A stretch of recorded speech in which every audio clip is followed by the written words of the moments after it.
ఆ శ్రీనివాసుడు దయవల్ల ఈ శ్రీనివాసుడు నా కూతురు మెళ్ళలో తాళి కడితే నా కూతురి జీవితం ఫోటోకి ఫ్రేమ్ కట్టినట్టుంటుందని ఎంత దూరం వచ్చానండి. అమ్మాయి ఫోటో నాకు కావాల్సింది పాస్పోర్ట్ సైజ్ ఫోటో కాదండి, పాస్బుక్ లోని అకౌంట్. మా వాడి రేటు ఎంత పలుకుతుందో చెప్పాం కదా. చెప్పారండి, కానీ తిరుపతి కొండ మీద మీరున్నారు, కింద తిరుపతిలో మేమున్నాం. మీరు కాస్త దిగొస్తే. నాకు భూమి పుట్ర ఎంత ఉందో మీకు తెలుసుగా. నా తర్వాత ఆస్తంతా ఎవరికి చేరుతుంది? మీ కూతురు కడుపున పుట్టబోయే బిడ్డలకే కదా. ఇప్పుడు ఇన్వెస్ట్ చేస్తే అప్పుడు హార్వెస్ట్ చేసుకోవచ్చు. కనుక 70,000 ఇప్పించండి. ఈ పుచ్చంకాయకి ఇంత రేటా? శివ శివ తొయ్యవయ్యా. పిల్లకు చదువు తక్కువ అనుకుని అలా అడుగుతున్నారేమో. మా అమ్మాయి బిఏ పాస్ అయింది బాబు. కాలేజీలో చదివిందా? గుడ్ గాడ్, ఆ సంగతి ముందు చెప్పలేదే. నేనేదో పల్లెటూరు పిల్ల అనుకున్నాను. పల్లెటూరుది అయితే ఆమె కింద బొట్టు కాటుగా సరిపోతుంది. చదువుకున్న పిల్లకి పౌడర్లు, స్నోలు, లిప్స్టిక్స్, అబ్బబ్బబ్బ ఎంత ఖర్చు. పైగా మీ అమ్మాయికి 18 సంవత్సరాలు అంటున్నారు. ఇంకో 82 సంవత్సరాలు భరించాలన్నమాట. బాపురే. పోనీ ఓ పందేరా అబ్బి, 82 సంవత్సరాల దాన్ని చేసుకో. 18 ఏళ్ళు పోషిస్తే సరిపోతుంది, ఖర్చు ఉండదు. బామ్మగారు, మీ పని మీరు చూసుకోండి. ఇందాకడి నుంచి చూస్తున్నాను. పాపం ఆయన పిల్లనిద్దామని వస్తే మీ ఇద్దరు ఆయన అలా కుమలు పడుస్తారేంటి? ఓరే అబ్బాయి, నీ అంట నీ ఇంటికి రావాల్సిన పిల్ల నీ చిటికి నీళ్ళు పట్టుకుని ఒద్దిగ్గా రావాలిరా, అంతేకాని వేలకు వేలు పట్టుకుని దర్పంగా కాదు. చాలా చాలా అమ్మ చెప్పొచ్చు. ఒడ్డు నిలబడి అంతా నీతో చెప్పేవాళ్లే. కావాలంటే నీ మనవడికి ఇచ్చి కట్నం ఎక్కడ పెళ్లి చేసుకో. వెళ్ళరా. ఇదిగో చూడండి, 70,000కి దమ్మిడి తగ్గం. మరీ అంత కష్టం అనిపిస్తే ఒక దండం పెట్టి వెళ్ళండి. అమ్మా, సంతకెళ్ళి కుమ్మి ఎద్దును కొనబోయాను. నాకు ఒక్కగానొక్క కూతురు, చదువుకుంది, అందగత్తె కూడాను. ఇప్పుడు అక్కడ జరిగిన మాటల్లో మీకు మనవాళ్ళు ఉన్నారని తెలిసి. అయ్యో బాబు, పెళ్లి కావాల్సిన నా పెద్ద మనవడు ఏం చదువుకోలేదు మరి. ఇప్పుడే కదా బామ్మగారు చదువుకున్న వాడిని చూశారు. నా బిడ్డ భవిష్యత్తు బాగుపడాలంటే చదువు ముఖ్యం కాదు, సంస్కారం అని అర్థమైంది నాకు. మీ ఇంట్లో అడుగు పెడితే నా బిడ్డ సుఖపడుతుందన్న నమ్మకం నాకు ఏర్పడిందమ్మా. సంతోషం. నా మనవడికి కూడా ఒక మాట చెప్పాలిగా. వాడిప్పుడు పని మీద పట్నం వెళ్ళాడు.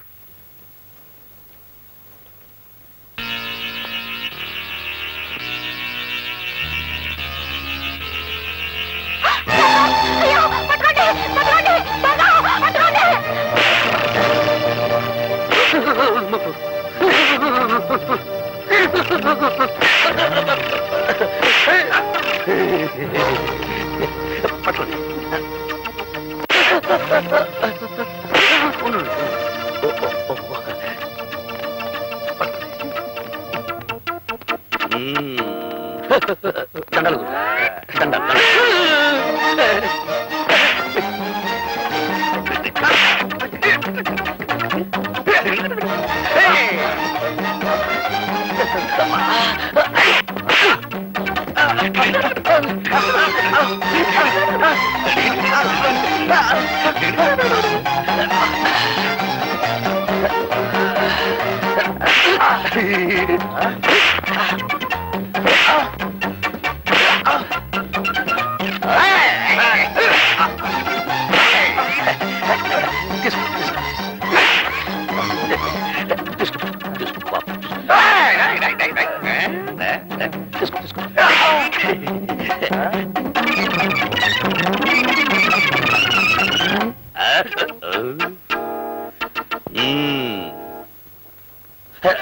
సంచులు అన్నీ ఉన్నాయో చూసుకోండి. థ్యాంక్స్ అండి. అంటే చాలా కృతజ్ఞురాలిని అని. పాప మీకు చాలా శ్రమించినట్టున్నాను. దాంతే ఉందండి. పార్వతి, ఏమైందే? మీరటు బస్సు ఎక్కారు, ఈవిడిటి మంచం ఎక్కారు. ఆయాసం తిరగబెట్టింది. అయితే మీ అమ్మాయికి మందులు రాసిచ్చి గంట అయింది. ఇంతవరకు మీ అమ్మాయి వస్తేనా? ఏమిటమ్మా ఎంత ఆలస్యం? ముందా మందులు ఇటివమ్మా. ఎంతకీ ఇతనెవరు? ఓ రౌడీ. రౌడీయా? ఈయన కాదు నాన్న. ఓ రౌడీ నా బ్యాగ్ పట్టుకొని పారిపోతుంటే ఈయన వాడిని చితకతన్ని నా బ్యాగ్ నాకు ఇప్పించారు. చాలా కృతజ్ఞుడి బాబు. ఎంతకీ మన దేవురు? దిబ్బలపల్లండి. వస్తాను. అలాగు బాబు. దిబ్బలపాళెమా? ఎవరి తాలూకా? నారాయణమ్మ గారు మనవునండి. వస్తాను. అలాగు బాబు. నారాయణమ్మ గారి మనవడవా? కొంప తీసి ఆవిడ గారి పెద్ద మనవడివి కాదు కదా? నేను ఎవరి కొంప తీయలేదు కానీ ఆవిడ పెద్ద మనవున్నానండి. వస్తాను. అలాగు బాబు. మరి ఆ మాట చెప్పవే. లోపలికి రా బాబు. వద్దులేండి. రా బాబు. వద్దులేండి. రమ్మంటుంటే. వద్దులేండి. రా బాబు. ఏమండి? నా కొడుకు, నా కొడుకు, కొడుకు. ఏమై మన అమ్మాయికి సంబంధం చూడడానికి వెళ్ళొచ్చాను కదా. ఇతను ఎవరో కాదు, మన కాబోయే అల్లుడు. ఏమన్నారు? అవును బాబు, మా అమ్మాయి సంబంధం దృష్ట్యా మీ బామ్మగారిని కలిశాను. కానీ నువ్వు అప్పుడు అక్కడ లేవు. దైవేచ్ఛ నువ్వే ఇక్కడికి వచ్చావు. బామ్మ ఏమన్నది? ఆవిడ ఒప్పుకున్నారు. ఇక నువ్వు అంటే చాలు. ఒప్పుకున్నారా? అయితే నేను కొంచెం ఆలోచించాలండి. ఎందుకు? నీకేమైనా కట్నం ఇవ్వనని? కట్నం ఇచ్చేటట్టుంటే అసలు నేను పెళ్లి చేసుకోనండి. మరైతే చదువుకోలేదని సందేహమా? మా అమ్మాయి బిఏ చదువుకుంది బాబు. అదే కాస్త ఇబ్బందిగా ఉందండి. వారేమో అంత పెద్ద చదువు చదువుకున్నారు, నేనేమో ఒట్టి. కావచ్చు, విద్య కంటే గుణం ముఖ్యం. ఈ పెళ్లికి ఒప్పుకో బాబు. నేను ఒప్పుకోవచ్చు అనుకోండి, కానీ చదువుకున్న వారు ఒప్పుకోవాలిగా. అమ్మాదేవి, నువ్వేమంటావమ్మా? ఈ పెళ్లి నీకు ఇష్టమేనా? నానా, మీ ఇద్దరి మాట నేను ఎప్పుడైనా కాదా నానా? మీ ఇష్టమే నా ఇష్టం. మా అమ్మాయి ఒప్పుకుంది, మరి మీరు? మీరు ఒప్పుకున్నారు, వారు ఒప్పుకున్నారు, వీరు కూడా ఒప్పుకున్నారు, బామ్మ ఒప్పుకుంది, నేను ఒప్పుకున్నాను. దాందే ఉందండి. అలాగే వెళ్ళొస్తాను మామయ్య, వెళ్ళొస్తాను అత్తగారు, వెళ్ళొస్తాను పెళ్ళగారు.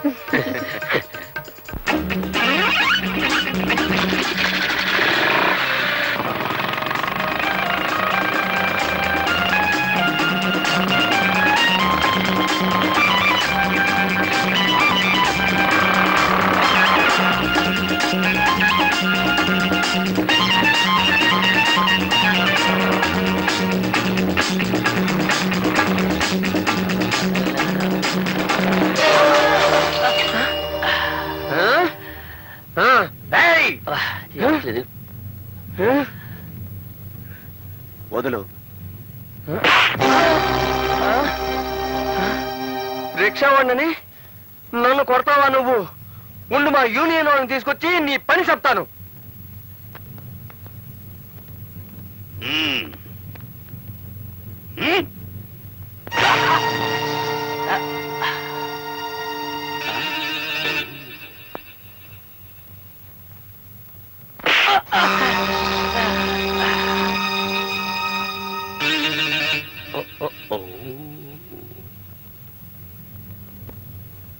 ఈ చొక్క పట్టుకో, వాడి సంగతి నేను చెప్తాను.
ఒరే తమ్ముడు, ఏమిట్రా ఆఖరిలో ఇంత దెబ్బ కొట్టేశావు?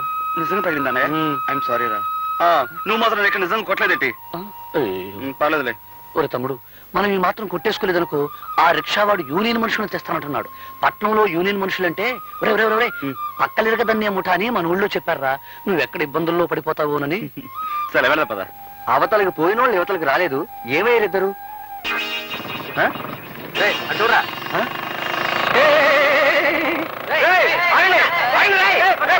అన్నయ్య, అసలు పట్నం ఎందుకు వచ్చావు? కాలేజీ మూసేస్తున్నారు కదా, నేను ఇంటికి తీసుకెళ్దామని వచ్చాను రా. కానీ దారిలో చాలా ఆలస్యం అయిపోయిందిరా. ఎందుకు? ఏం జరిగిందన్నయ్య? ఇక్కడ ఓ అందమైన చదువుకున్న అమ్మాయి నన్ను పెళ్లి చేసుకుంటానంటుందిరా. అయితే నేను చదువుకున్న అమ్మాయిని పెళ్లి చేసుకుంటాను. ఏమిట్రా, నీకేమైనా మర్చిపోయిందా? ఎంత చదువు చదివి పల్లెటూరు పిల్లని చేసుకుంటే నలుగురు నవ్విపోతారు. అది కాదు బామ్మ, ఇన్నాళ్ళు నువ్వు రెక్కలు ముక్కలు చేసి మమ్మల్ని పెంచావు. ఆ రాబోయే వదిన ఎలాగూ చదువుకున్న అమ్మాయి, నేను చదువుకున్న అమ్మాయినే పెళ్లి చేసుకుంటే పొరపాటు వాళ్ళిద్దరికి వంట వరకు తెలియదు అనుకో. అప్పుడు నువ్వు మా ఇద్దరితో పాటు వాళ్ళకి చాకరీ చేయాల్సి వస్తుంది. కనుక నేను వంట వరకు తెలిసిన అమ్మాయినే పెళ్లి చేసుకుంటాను.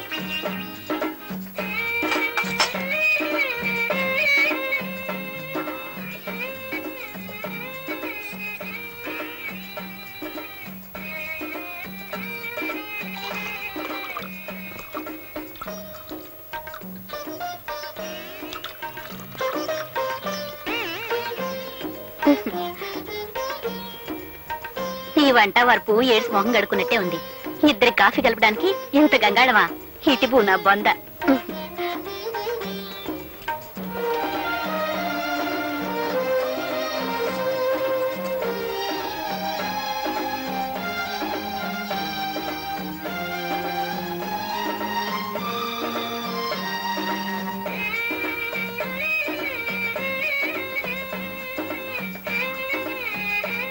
మా కట్న కారకులు అక్కర్లేదు, అబ్బాయి పెళ్లి మాత్రం బాగా జరిపించాలి. ఓ ఘనంగా తప్పకుండా జరిపిస్తాం.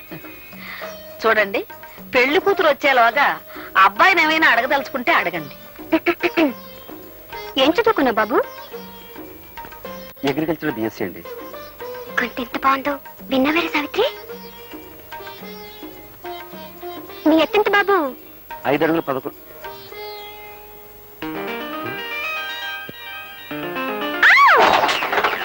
ఏమిటా చప్పుడు? అదిగోనమ్మా పెళ్లి కూతురు.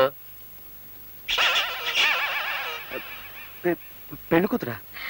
పెళ్లి కూతురు లక్షణంగా ఉంది.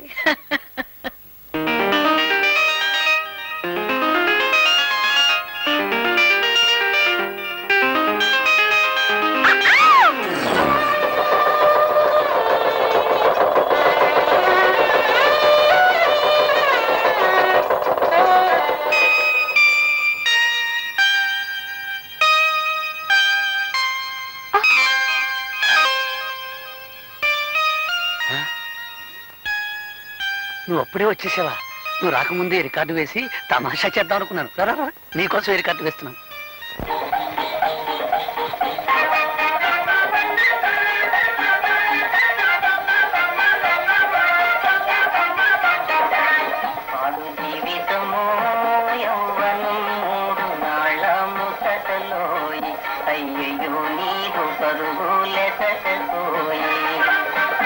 ఇప్పుడు ఈ పాట ఏ ఈ పాట నీకు నచ్చలేదా? మా బామ్మకు చాలా ఇష్టం. మా బామ్మ కోపం వచ్చినప్పుడల్లా ఈ పాటే వేస్తుంటాం. అయితే ఇప్పుడు మనం ప్రేమించుకుంటున్నాం కదా, ఆ ప్రేమ బామ్మకు తెలియకుండా ఉండాలని. Very smart. ఏమిటి? మీరు చాలా గట్టివారని అర్థం. ఓహో అదా, నన్ను తిడుతున్నావేమనుకున్నాను.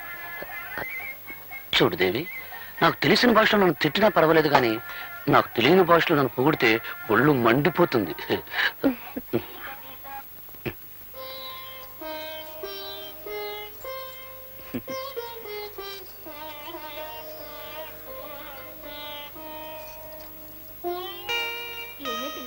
మీ ఆయన బాగా చదువుకున్నాడంటగా? అవును, నువ్వెంత అదృష్టవంతురాలువే. మీ ఆయనకు ఉద్యోగం వస్తుంది, నువ్వు పట్నం వెళ్తావు.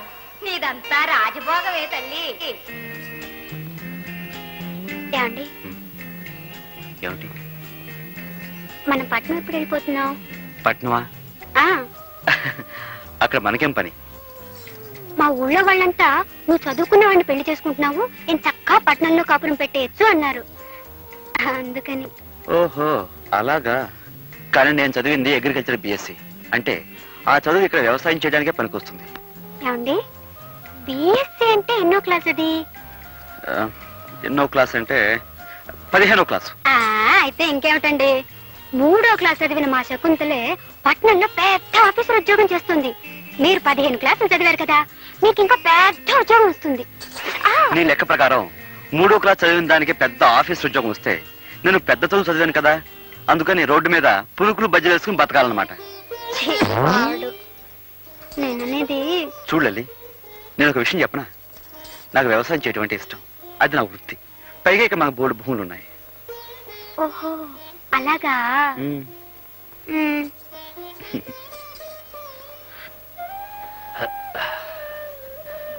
ఇదేమిటండి కింద పడుకుంటున్నారు? ఏలే శ్రీదేవి, నేను నిద్రలో దొర్లుతాను. ఒకసారి ఏం జరిగిందంటే, నేను మన ఇంట్లో పడుకొని మున్సిపు గారి వరండాలో తేలాను. అందుకని నువ్వు పడుకో.